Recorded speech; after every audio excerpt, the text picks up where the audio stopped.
Oh, look at that, huh? Yeah, we're having problems with the. You're good. You're We're good. good. We're good. We're good. We're good. Tampa Bay Inferno. He's good. He's Inferno, good. baby. Look at that. Inferno. Yeah, The man. Inferno. Yeah.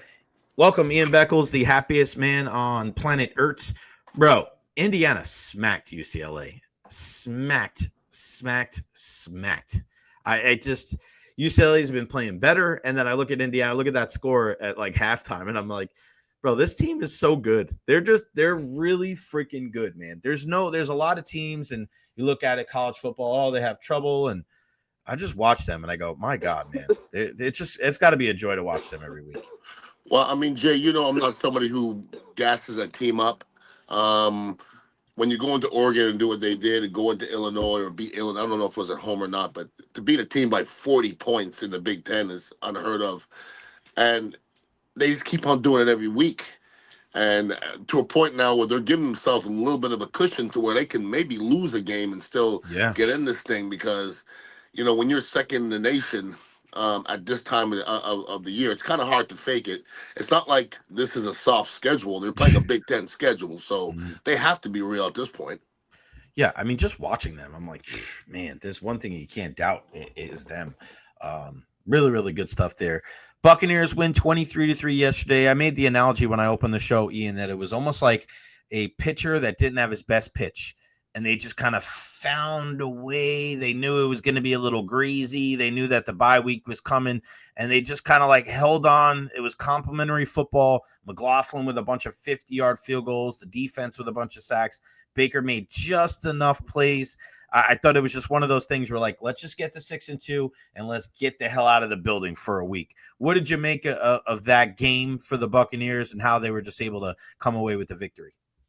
Well, it's not the end of the world when your pitcher doesn't have his best stuff when you have a fantastic defense behind the pitcher. Right, Seriously, I right. mean, because Yeah. yesterday Baker was off. Baker's been off the last couple games, and Mm-hmm. people have asked me what's going on. What's going on is he's feeling the season. I could Yeah. see him feeling the season.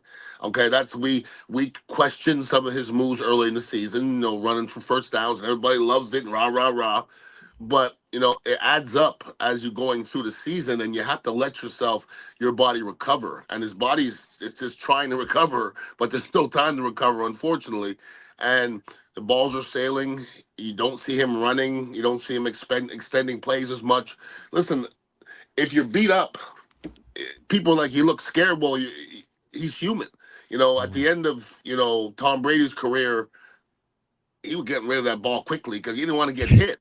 You Right. know, when you're in the eighth week of the season and you got bruises everywhere, you don't want to get hit, and you want to do Mm-hmm. whatever you can to survive and not get hit. And he's gotten through the last couple games, not getting pounded. He's not played well, and we're still in this thing, and he is not playing his best football at the minute. But how can you? Because you're still shorthanded everywhere.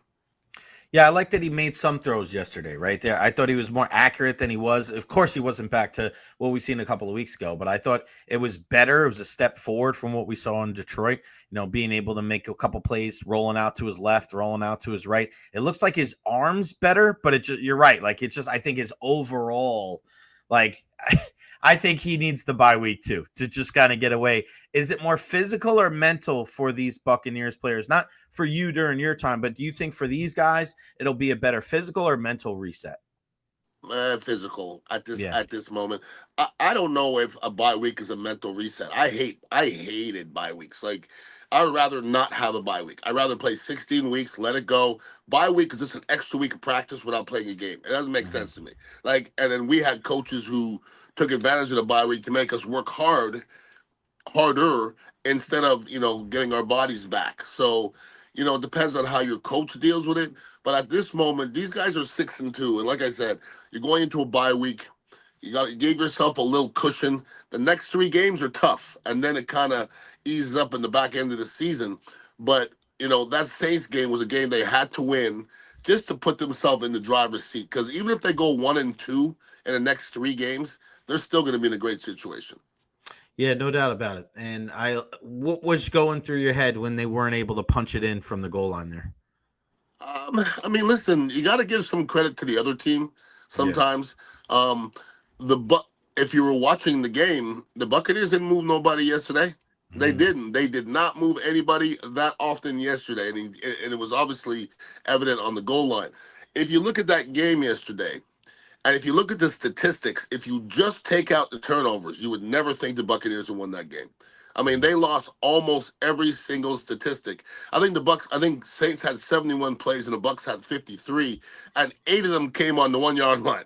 So Mhm. there just wasn't a lot of offensive opportunities, but our defense, I haven't seen the Buccaneers defense play like that since the late 90s, early 2000s. Like that, I don't know if that could, if they can keep doing this, but that was a lot of fun to watch yesterday. It's been a while since I've seen that. Tristan Wirfs had one of his rough games, probably one of his toughest games, I think, hmm for the Buccaneers. What do you think was up with him yesterday? Well, the false start part, I'll let everybody know, and you've heard me say hundreds of times. New Orleans is the toughest place to play. Like Yeah. if you can hear anything, that's a bonus. Um, I watched some other plays. Tristan Wirfs, I see him on the ground more. I see him just not looking like he used to. Okay, he just had a procedure. So he's coming back. He's not in football shape yet. Um, his knee is probably 70%. Like your knee's never going to be 100% again. You're probably 70%, and which is good enough to play. But to think that Tristan Wirfs was going to stay at that level forever is crazy. Because that level is the best in the league. He's still one of the best in the league, but he wasn't what he was 3 years ago. You see him struggling more often than he did in the past. He's still the best, I think, one of the best tackles in the league, but you just don't like to hear Tristan Wirfs just flat out getting beat because we haven't seen that much in his career. Yeah, no doubt about that. You mentioned the defensive side of the ball, and Anthony Nelson coming up with just a couple of huge plays yesterday. And what do you say about a guy like that who's, he's a second stringer, right? He's a third or fourth pass rusher, and then he gets an opportunity to come in and make these plays and to be able to, pick six and sack. I mean, what a great performance from him. What does that say about your team when you have a guy that's as a vet, he's been around for a while, and he comes through in a big way like that? What does it say about your team as a whole? Well, what it said to me was you should be playing more. That's what it said. And I swear, Jay, even before he made all these big plays, I looked over at Josh and I go, Anthony Nelson's better than Reddick. He just makes more plays. It just like Reddick doesn't. I'm not saying Reddick's a bad football player, but I didn't see him make that many damn plays in the first 7 weeks of the season. And yesterday was, we used to joke around on the sideline when somebody was playing well. We go, so and so's making money. Anthony Nelson made some money yesterday. In one way or another, he made some money yesterday because he looked like J.J. Watt out there. And it's been a long time since we've seen a defensive lineman take over like that. I've been asking for Vita Vea to take over. Vita Vea's never played a game like that. That was an unbelievable game by Nelson. He should be proud of himself. And when Reddick comes back, there's no reason why Reddick should even be playing more than him right now. So why hasn't he gotten more opportunities? I mean, he's been here a couple of years now. I mean, he's no spring chicken anymore, and obviously they've seen him. He's made some good plays, but he's had opportunities in the past, and if he was going out there and he was getting 10, 12, 15 sacks, you don't have to go get a guy like Hassan Reddick in the first place. So why haven't we seen more from Anthony Nelson then? Same reason why Baker Mayfield is flourishing now, or Sam Darnold's flourishing now, or any of these guys, these veteran players. It takes a while, and sometimes it takes people different amounts. Mm-hmm. Okay, a lot of guys come in, like Warren Sapp wasn't great his first year. He wasn't. He'll tell you that. His second year, he elevated another 40%, and he kept on going up. Like Anthony Nelson didn't start off with the ability of Warren Sapp, but he's continuously getting better, and now he showed that he's a gamer. Like sometimes, people don't get a chance to play. When they finally get a chance to play, you go, oh, now I get it. Like Mm-hmm. I think like I wasn't a great practice player, but when the game started, I think I was out there doing my thing. Anthony Nelson might just be a gamer. And when you see a guy play a complete game like that, boy, it'd be shame to have him on the bench when you got that much playmaking, going waste. One thing that I really loved about the Buccaneers yesterday was they had some calls that went against them, including the whistle that never was whistled on the Antoine Winfield Jr. play, where it should have been a touchdown. Dude was hanging out in the end zone and got nothing to show for it. What does that say about a team when, even though calls are going against them, they still just kind of keep on pushing and they keep persevering? Because I'm sure you've seen that too in your time, Beck, where every single time there's a bad play or a bad call, it could it'll it'll just fracture a team and they won't be able to stay focused. What can you say about watching this team, and regardless of what is going on the outside, whether that's bad calls, whether it's the media, whether they still kind of stay and composed and continue to push forward? Well, I think this defense is a pretty mentally strong defense, and I think it's a Mhm. testament to Todd Bowles. Um, every team, reacts differently. Like I'm coaching Chamber football. I can tell you right now, when we're down, we ain't that great. Okay, Yeah. I can see it. You know what I mean? Uh, the Buccaneers just seem like they have uh, good veteran leadership on that defense, to where nothing is overwhelming. It was good to see Antoine Winfield Jr. resurface, because he's been very quiet Hmm. towards the end of last year and the beginning of this year. Very quiet. Like that game yesterday is the kind of game that we were seeing on a regular for Antoine Winfield Jr. We haven't seen it in a while. So, you know, this is a strong-minded defensive team, and I guess a resilient offensive team. Because I don't know if we're strong-minded offensively, because it's been 2 games in a row where we really haven't been all that efficient. But yesterday they did enough. But when they watch that film today, there's not going to be a lot of chest pounding going on the offensive side. Defensively, they should be very proud of what they put on the field yesterday. Which one of these three guys is it most important to get back as soon as possible for the Bucs? Luke Gedeke, Bucky Irving, or Chris Godwin? Luke Gedeke. Gedeke, really? Yeah, it's not close for me. You get away with Rashad. Uh, Evans, when he gets back, is going to be an old, beat up football player. I mean, you know, or Godwin. Hmm. What are we getting back? Right. What are we getting back? A guy who had his foot backwards last year. I Hmm. mean, you don't Oh, know what you're getting back. you We see, don't know. you see my guy Scattaboo, Yeah, man, I mean, and bro. listen, nobody wants to see that, okay? Oh, But something was inevitable. It's just you can't. The days of Earl Campbell are done. mm, Nobody runs like that anymore. Okay, so and I was enjoying it too, but I told people enjoy it, yep, because even the quarterback, when you leave a couple games for concussions in your first couple starts, I mean, how long do you think you're going to play yeah, exactly? exactly. That doesn't work. It doesn't work. You got to not get hit in the NFL these days somehow or another. What do you have to say about a team like the Atlanta Falcons? You and I have been discussing the demise of the Dolphins and all of the things that Tua Tagovailoa is saying and Mike McDaniel is saying, and the writing is on the wall that it's probably the end is probably sooner rather than later with this team. And then they go into Atlanta and just absolutely wipe the floor with the Falcons. What do you make of that game? Well, the Falcons, and we were saying this during the game, the Falcons are that team that in the last 6 years, it just seems like every year people are expecting to do something, and they never do anything, Yeah. and they just don't know how to win. And I don't know Whose what. fault is that? Whose fault is that? It's a little bit everybody's. I mean, listen, Raheem got there, but does Raheem know how to win? I mean, as a head coach, does he really? I What mean, do you think of Raheem? Because I don't know him personally, mhm, and I about one of the things that I think is a very slippery slope in sports is when we get to, well, he's a nice guy, or he's a good mhm, guy, and I had a great interaction with him, and I'm just like, yeah, okay, but can he coach? yeah. Like, that's the thing, is like, if he's a great guy, great, that's fine, but we're not, he's not dating my daughter, right? Like, is he a good coach? And from what I heard, right, trouble holding guys accountable when he was with the Buccaneers.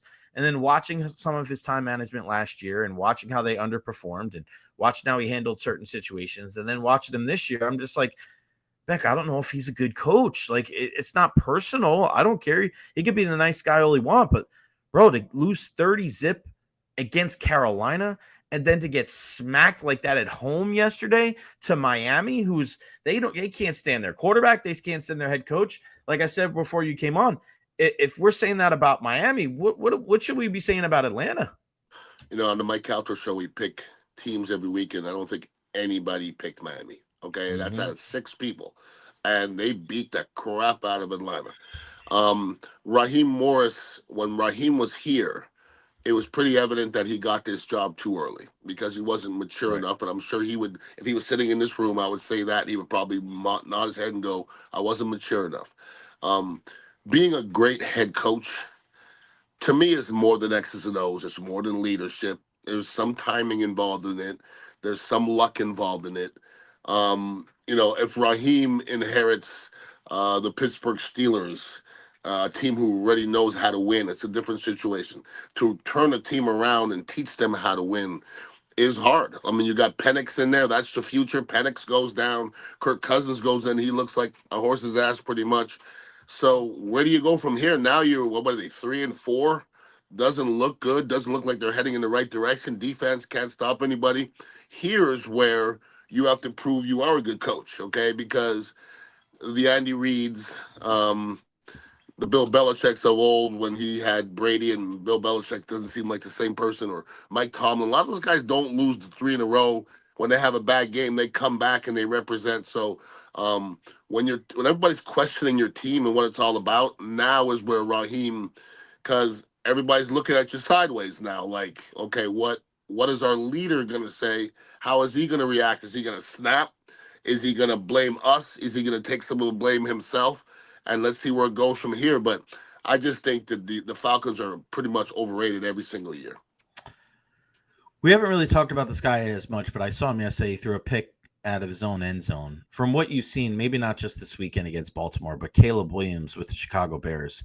Yeah. And just watching that game yesterday, and I'm just like, dude, I just don't, a guy that's the number one overall pick, you think he's like a generational talent, and people said that if he came out a year earlier, he might be a number one. Dude, I mean, no touchdowns yesterday against the Baltimore defense that is, they've had their ups and downs. I don't know what to make of Caleb Williams. I didn't care that he painted his fingernails. I didn't care about anything. Like, we've seen some quirky athletes in the past, man. Guys are like, oh, this guy does this. I mean, the greatest rebounder of the basketball of all time, arguably, was a guy that showed up to a book signing wearing a wedding dress. You know what I mean? Like, guys are different, man. Professional athletes are a different breed. You know that.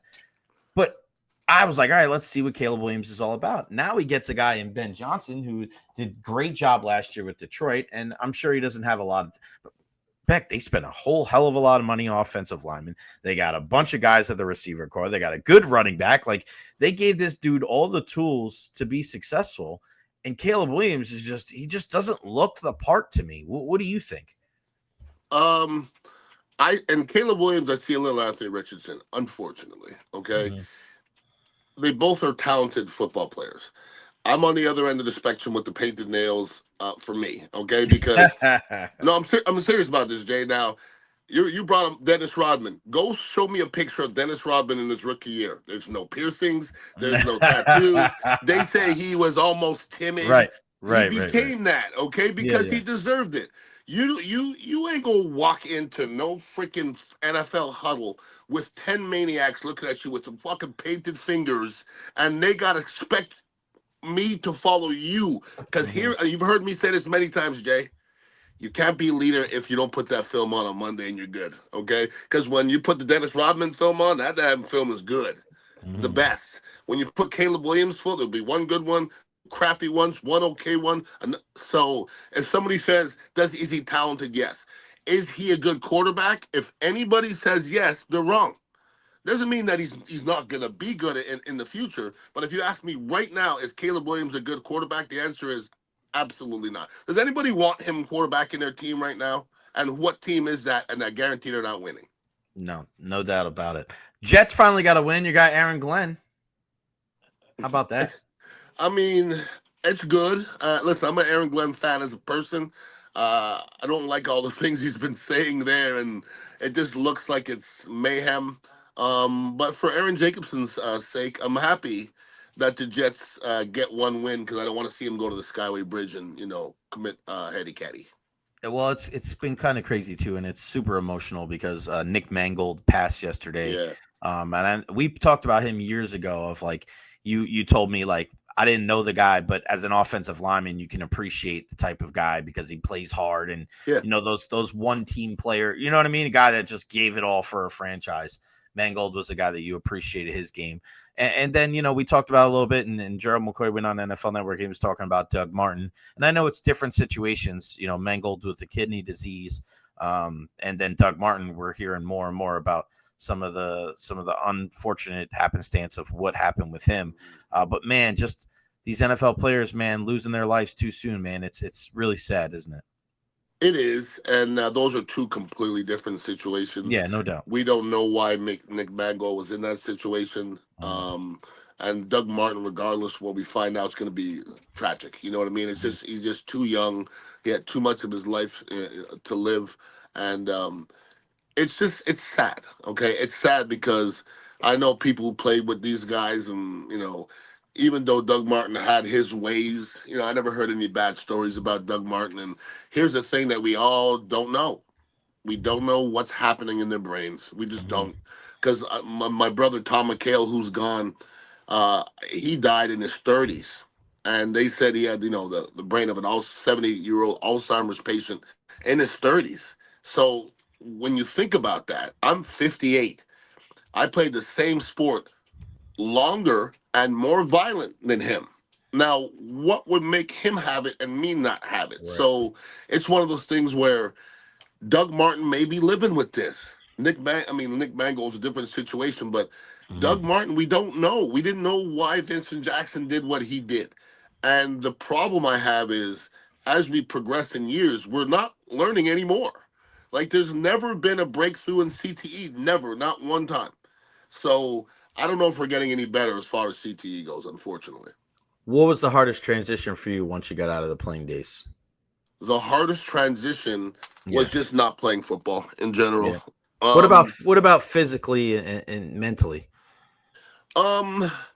Physically, I mean, it was good to not be getting beat up, okay? Yeah. But I was still going to the gym, still doing, hard workouts, so I still thought I can play. I probably told you one time, John Gruden grabbed my arm once. He goes, "You can still play," and I almost came back, and my brain, it was just like, "Don't do it, dude." Yeah. But people ask, "What do you miss the most?" And obviously, I love to play the game of football. Now at 58 years old, I step out the bed sometimes, it hurts. So I don't want to get on a football field, but boy, it'd be nice to come out that tunnel. You hear your name called and hear the fans go at it. That's something that there's nothing in the world that's going to replace that. Okay, because to hear your name, even in the away games when everybody's booing you, that's almost a better feel than your home fans cheering you. That used to get me going even more.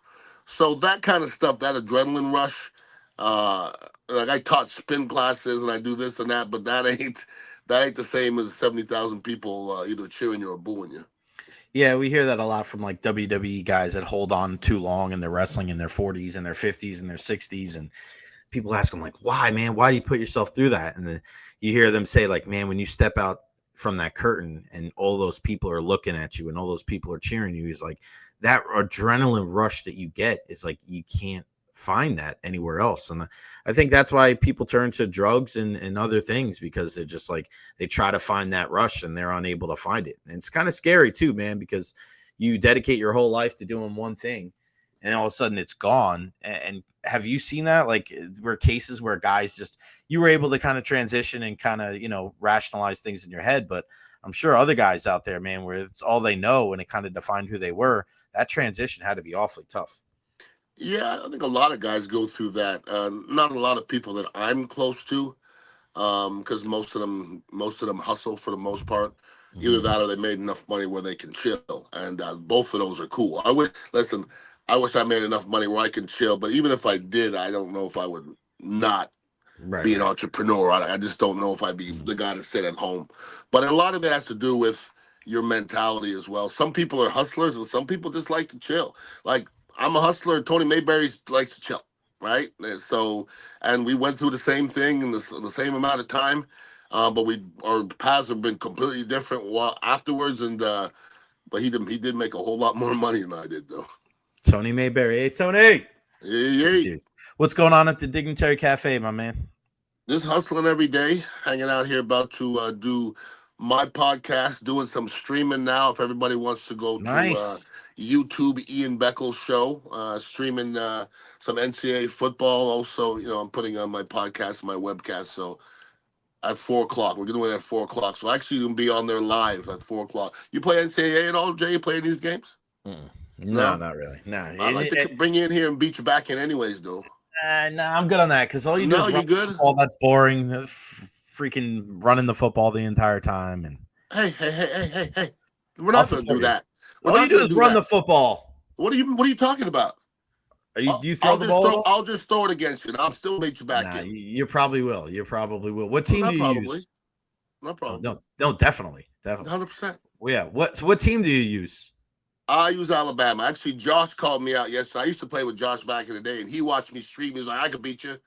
Oh, wow. Split his wig in half yesterday. You did? Oh yeah. What was the I score? don't know. The second game was like 30-7 or something like that. Jeez. Yeah. Oh my God, man. I told it, dog. Don't be mad because I told it. Yeah. I knew it. I knew it. But you're hating me though. Like India, I come from toting it. That's what I'm saying. I called you out. I know. Yeah, I know how you roll. I know how you roll. That's Anything else coming up? The world, stop the run, man. That's the easiest thing in the world. Yeah. That's what they say.